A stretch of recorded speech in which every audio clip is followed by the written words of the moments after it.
The wreck of the Nippo Maru is one of the most famous of the 40 wrecks in the Truk Lagoon. She rests upright with a list to port in deep water of 45 to 50 metres, but given her size, the least depth down to the top of the bridge superstructure is about 24 metres, a lovely depth for today's scuba divers. Nippo Maru rests in an area of clear water and is famous for having a beautiful navigation bridge that is ringed by large rectangular windows, the glass long gone, with doorways at either side. The engine order telegraph is still securely bolted to the deck inside, with the helm nearby on the centre line. On deck forward, a Type 95 Hago light tank sits on the port side, whilst a number of howitzers are carried as deck cargo aft on the starboard side. The 353 feet long Nippo Maru was built in 1936, before the war, as a passenger cargo vessel by the Kawasaki dockyard in Kobe. On 24th August 1941, just a few months before the Japanese surprise raid in Pearl Harbor, Nippo Maru was requisitioned by the Imperial Japanese Navy and fitted out as an auxiliary water tanker, and for more than 2 years she moved about the distant island garrisons of Japan's Pacific Empire, carrying fresh water and general war supplies. On 10th February 1944, just a week before Truk was attacked during Operation HAILSTONE by 600 planes from the 9 US fast carriers of Task Force 58, Nippo Maru arrived in convoy at Truk and anchored in the 4th Fleet anchorage, east of Dublon Island, which is today called Tonawas. Her holds were filled with beach mines, boxes of ammunition, naval and artillery shells, disassembled coastal defence guns due to be offloaded and installed ashore, as well as large rectangular metal water tanks. She carried a deck cargo of Type 95 Hago light tanks, trucks, howitzers and artillery pieces. At dawn on 17th February 1944, an initial fighter sweep of 72 F-6F Hellcat fighters from the 9 US carriers, stationed some 100 miles off Truk Atoll, swept over the lagoon, clearing the Japanese fighters from the skies and establishing air superiority. At about 0700, TBF Avengers from the carrier Essex hit Nippo Maru with 500-pound bombs in the mid and aft sections of the ship, starting fires. Badly damaged, Nippo Maru attempted to proceed to the harbour for repair, but in the carnage and mayhem that followed the waves of bombing attacks, which continued throughout the day, at about 6 p.m. she was ordered to return to her anchorage. That night she was hit in her engine room during a radar-guided attack, and unseen by US eyes, she sank in darkness just after 0300. As she hit the bottom of the lagoon, she landed on the shelving edge of an underwater sandbank. The slope gave way and she slid down the underwater hill for a short distance, her keel carving out a large V in the side of the hill. Nippo Maru came to rest upright, but with a slight list to port, her bow skewed upwards at the forefoot.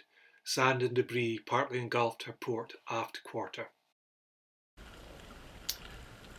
This dive begins in front of the starboard wing of the bridge. That's the topmost navigation level of the bridge, and I've just come down to the surface. I'm at about 25 metres and I'm just getting my buoyancy sorted out before heading off. So you can see the structure of the bridge is fairly intact. That's hold number 3. Still got a couple hatch cover beams running across it, and also 2 cargo booms from the goal post, king post here run aft across the hatch. The intricate cross bracing in the goal post, king post is unique to Japanese ships. Looking down forward, you can see the drop from the shelter deck down to the main well deck, and hold number 2 down there with a couple of divers just starting to make their way forward. So I'll go down and join them. So here, just moving over hold number 2 towards the foremast. Now it looks as though these, it's a tripod, but it's not. The foremast is a single pole mast, and these are jumbo booms, one at either side, lashed to the top of the mast there beside the cross tree, giving the effect of a tripod. So I'm just moving past the foremast now, up towards the hatch for hold number 1, so still on the starboard side of the hatches. And you can see a cargo boom running out from the foremast out across hatch number 1.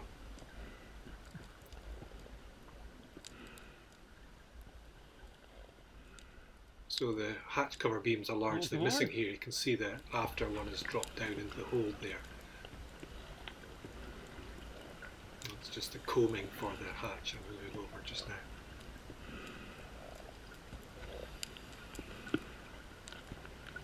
So hatch number 1 has got a couple of these large hatch cover cross beams in place towards the bow.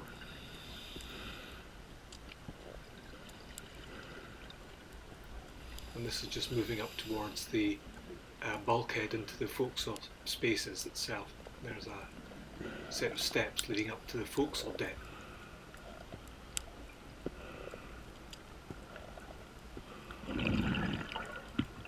Moving up onto the forecastle deck itself, there would have been guardrails around the whole of the forecastle, but they're all now long rotted away. Over to the left, we've got the anchor windlass. She had 2 anchors, both chains still come through their hawse pipes and up to the anchor windlass.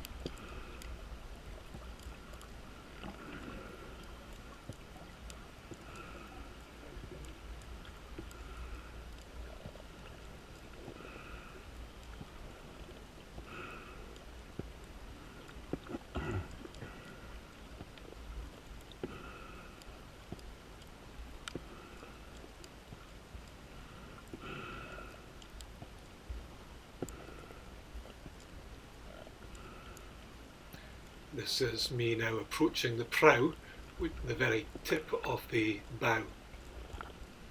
I'm just going to swim out over the prow into free water. And that's looking down to the seabed way below, and you can see an anchor chain looping down from the bow. It's actually the port anchor chain, and then running up along the seabed into the distance. Seems to be a pile of chain over there in the distance. There's the prow, and you can see now how it's the port chain that's hanging down. There's a very 4-foot the bottom of the bow in the distance below. So I'm just going to turn the dive here and start swimming aft along the port side of the ship. Moving aft over the forecastle deck from the bow, off to the left you've got both anchor chains tightly wrapped round the anchor windlass, and in the distance you can start to see the foremast with the 2 jumbo booms, one either side, running up to be secured beside the cross tree.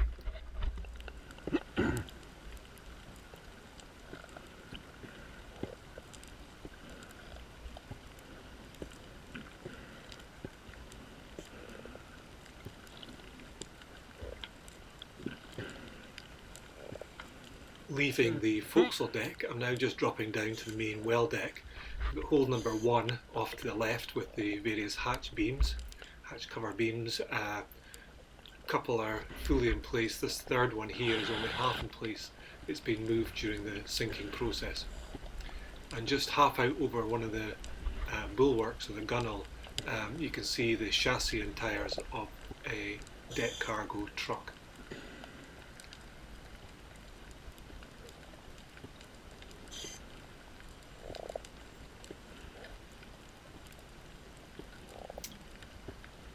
We've got a diver on a rebreather just there to right a shot, looking down over a couple of the cargo booms that are swung to port during the sinking process. And here we've got one of the small winches positioned fore and aft of the foremast.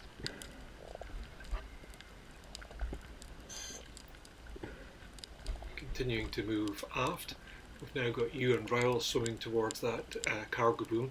Ewan does all the photographs for my books, underwater photographs.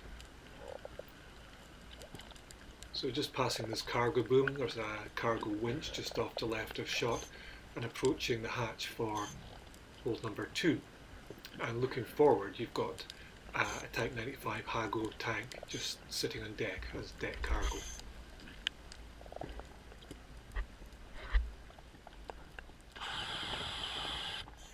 And just looking down to what appears to be the glass for a searchlight, a circular glass.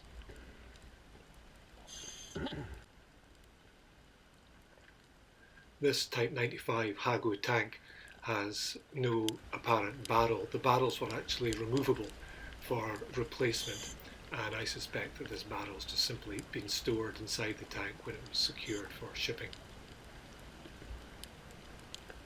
On top of the tank, someone's placed a pair of sighting binoculars, a bit out of context, and spoiling, I suppose, photography of the tank.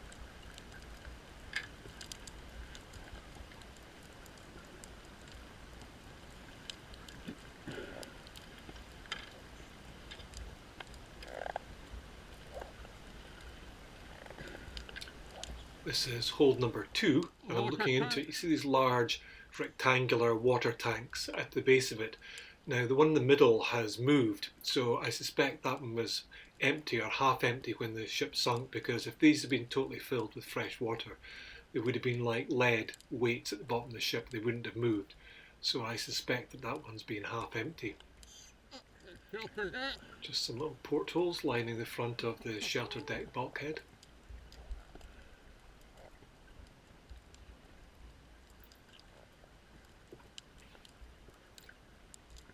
Passing the base of one of the goalpost legs and a cargo boom running from the goalpost king post to a cradle on the front of the bridge. So the port one is still in place. The starboard one has swung to port during the sinking process.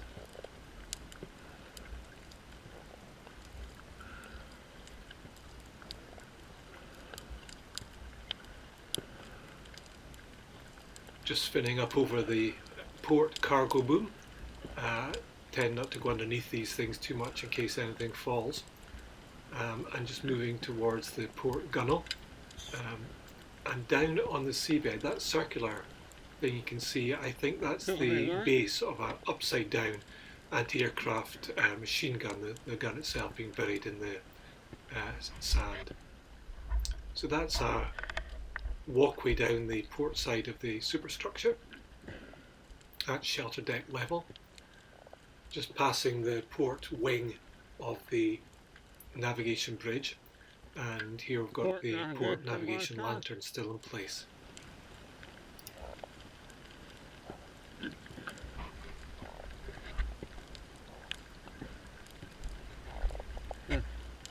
So just moving behind the bridge superstructure now to the boat deck.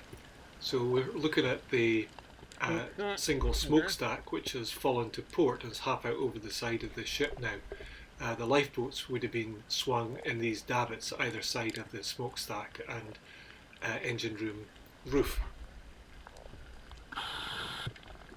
So that's the collapsed smokestack there.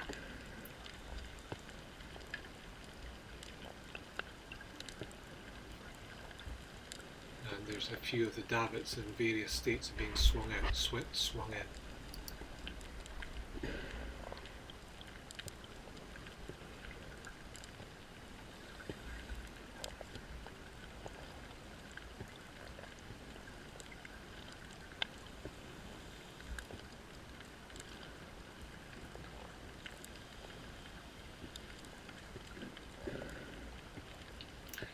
This is the pitched roof of the engine room, which has skylights in it. The skylights on the port side all appear to be in the closed position.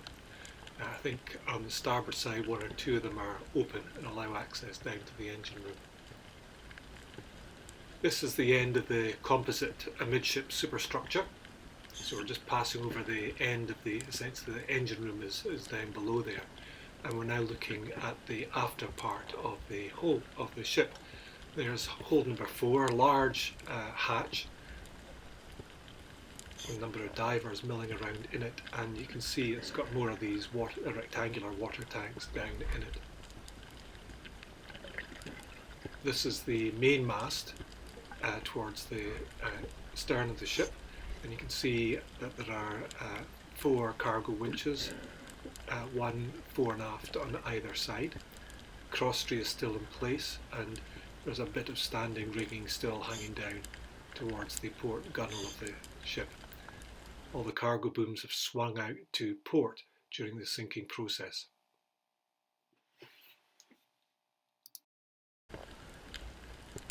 At either side of the main mast there's a short king post, and each king post has two cargo booms, one running forward from it and one running aft. And each cargo boom has its own deck winch positioned to operate its rigging.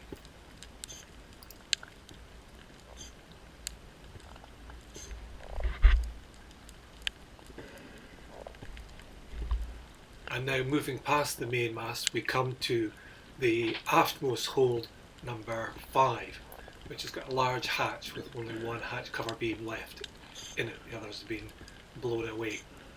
Inside this hold there's a jumble of pieces of artillery. So the round objects you're looking at are actually the base supports. They were bedded into concrete in a hole in the ground, and then the turning pedestal of the gun was positioned inside the centre ring of that support.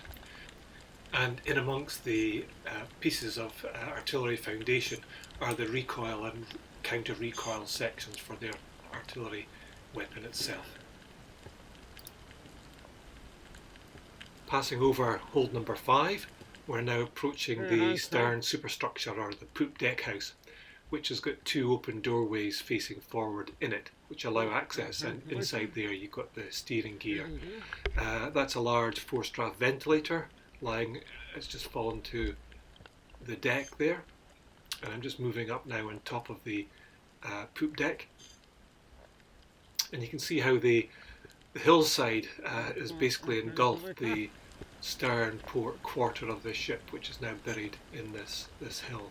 I'm not entirely sure if it was caused by the sinking process or whether it's just the sandbank has moved over time. But you get to the left of shot is part of the V in the hillside that was scoured out as the ship hit this hillside and slithered down to stop where it is today on the seabed. So just beginning to turn the dive here, a bit of rotted handrail still, lovely black coral, and a helicopter kick to turn me around, and that's ready to move up the starboard rail of the ship.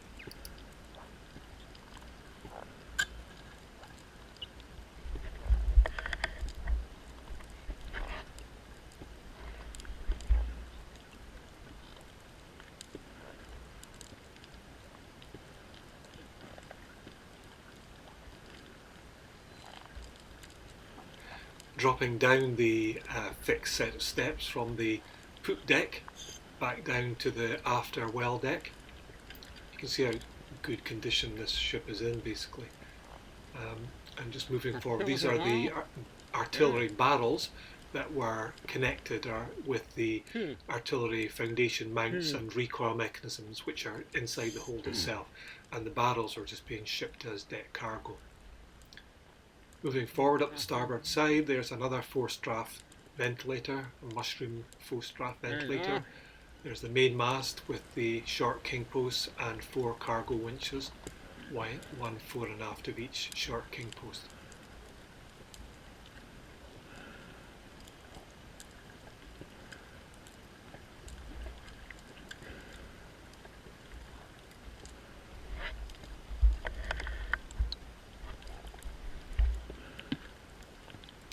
So moving further up towards hold number 4 on the starboard side, you've got 3 of these field howitzers just being carried as deck cargo. Now I remember as a kid seeing Cousteau's Lagoon of Lost Ships TV documentary and seeing Cousteau beside these howitzers, and I never dreamt that all this time in the future I would be exactly where he had been. And I think it was Cousteau's videos and films back in the day that inspired my love of diving today.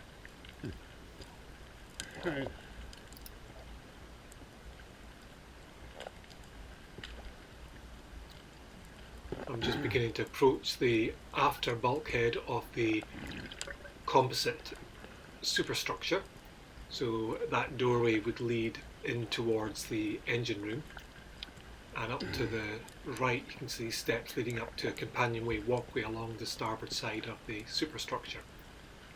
On the deck above there's a covered walkway with a doorway that opens up, and you can swim in there and eventually get access to the engine room as well.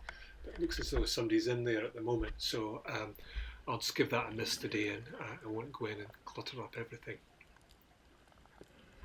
So rising up on top of the engine room roof.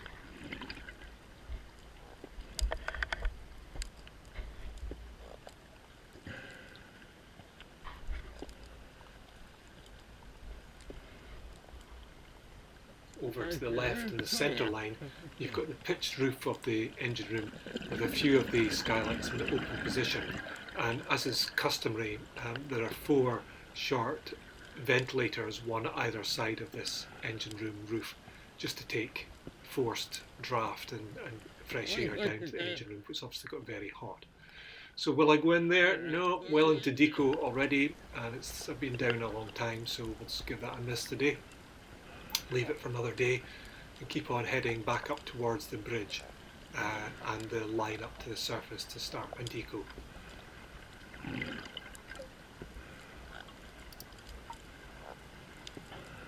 And I'm just approaching the back of the navigation bridge itself where the whole dive started, and it's time to make my way back up the surface. If you want to learn more about Operation HAILSTONE and the amazing events that happened in February 1944 and the shipwreck legacy that lies on the bottom of Truk Lagoon today, check out my book Dive Truk Lagoon, available online through most of the usual outlets.